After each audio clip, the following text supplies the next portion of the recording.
আসসালামু আলাইকুম এভরিওয়ান। আজকে রান্না করে দেখাবো ছোট নিমকি বা কুচো নিমকি।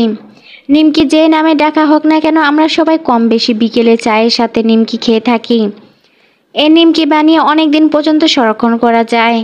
আমার ভিডিও ভালো লাগলে অবশ্যই আমার চ্যানেলটি সাবস্ক্রাইব করে দিবেন।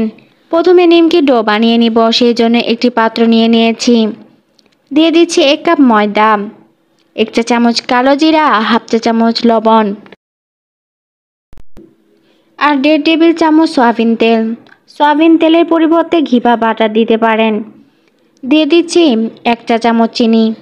চিনি দিলে নিমকি টেস্ট অনেক ভালো আসবে আর নিমকি ক্রিস্পি হবে। এখন সব উপকরণ ভালো করে ময়দার সাথে মাখিয়ে নিব। তেল ময়দার সাথে ভালো করে মাখিয়ে নিতে হবে। যখন দেখবে হাতে ময়দা নিয়ে মুঠো চাপলে দলা তৈরি হচ্ছে, তার মানে ময়দার সাথে তেল ভালো করে মিশে গিয়েছে। এখন অল্প অল্প করে পানি দিয়ে ডো বানিয়ে নিব। নিমকি বানানোর ক্ষেত্রে ডো নরম করা যাবে না, শক্ত ডো বানিয়ে নিতে হবে।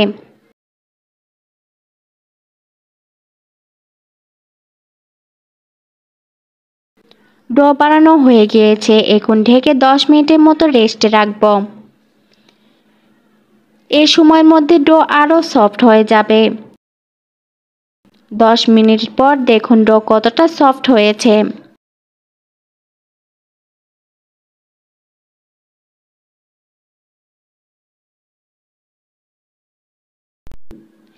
এখন ডো লেচি কেটে নিয়ে গোল বলের শেপ দিয়ে দিব।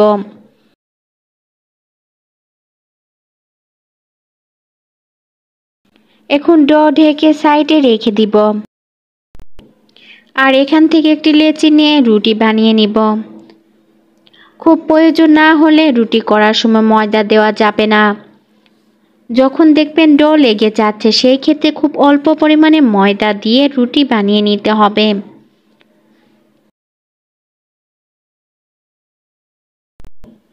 রুটি মোটা করা যাবে না, ঠিক এরকম পাতলা হবে।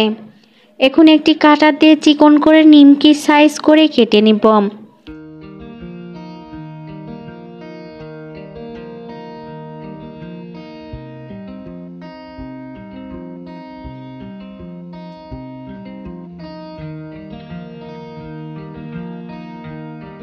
এভাবে করে সব নিমকি বানিয়ে নিব। নিমকি ভাজার জন্য একটি কড়াইয়ে তেল গরম করতে দিয়েছি মিডিয়াম হিটে। তেল গরম হয়েছে, এখন দিয়ে দিচ্ছি আগে থেকে বানিয়ে রাখা সেই নিমকিগুলো।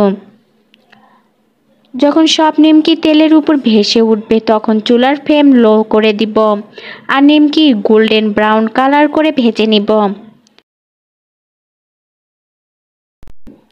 নিমকি সুন্দর একটি কালার এসেছে, এখন উঠিয়ে নিব। এভাবে করে বাকি নিমকিগুলো ভেজে নিব। আমার তৈরি করা সব নিমকি ভাজা হয়ে গিয়েছে। এভাবে করে খুব সহজে মিনি নিমকি বানানো যায়। দেখুন নিমকি কতটা ক্রিস্পি হয়েছে। আর এই নিমকি এয়ারটাইট বয়মে রেখে 1 মাস পর্যন্ত সংরক্ষণ করা যায়। আজ এই পর্যন্ত, আপনারা সবাই ভালো থাকবেন আর আমার চ্যানেলটি সাবস্ক্রাইব করতে ভুলবেন না। আল্লাহ হাফেজ।